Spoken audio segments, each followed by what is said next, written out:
added a new feature in this YouTube Scouts, which is the replay, where you can place the YouTube channel ID or URL, and it will actually give you if there is a growth or a drop in the channel itself. I heard that MrBeast lost 40% or 50%, something like this. I don't remember exactly, of his views. If there is some truth in it, there will be a drop in the replay. I just give it the channel and it shall bring me back a chart, show me the time frame of I think 1 year or something like that.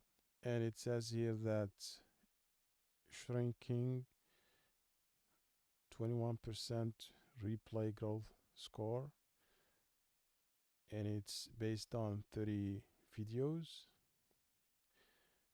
30 with replay data, and the growth in it is actually minus 28%, 0.88.